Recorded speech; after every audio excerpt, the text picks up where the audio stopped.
Sabi ko, pag by the time na yung capital ko ma-exhaust na, maubos na, titigil na ako gumawa ng napakaraming pamilya.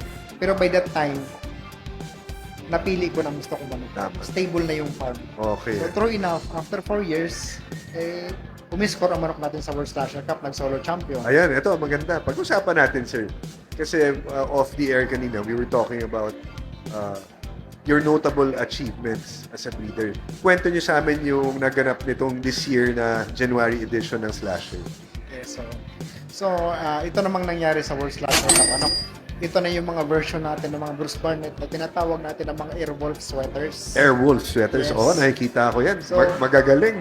Kung bakit natin tinawag na Airwolf sweaters, dahil nga parang wolf by the name, sasakmalin ka talaga niya.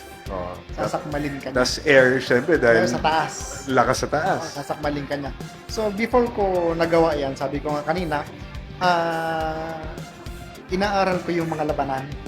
So sabi ko, pag may manok na marunong umasinta sa taas na malakas bumangga, posibleng manalo sa labanan sa Big gitnaan. time. Oo, Sa basta big sa time. Oo. malaki Kasi, yan. way back 2007, 2008 onwards, nanonood na ako ng mga DVD ng ng Iba-iba. World Slasher. Iba-ibang mga... Yung mga iba-ibang labanan, nanonood na ako. So yung mga manok, hindi gaanong lumilipad.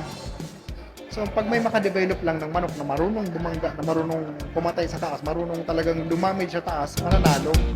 More solid stories coming only here on Larganah Podcast. Don't forget to follow, like, and subscribe.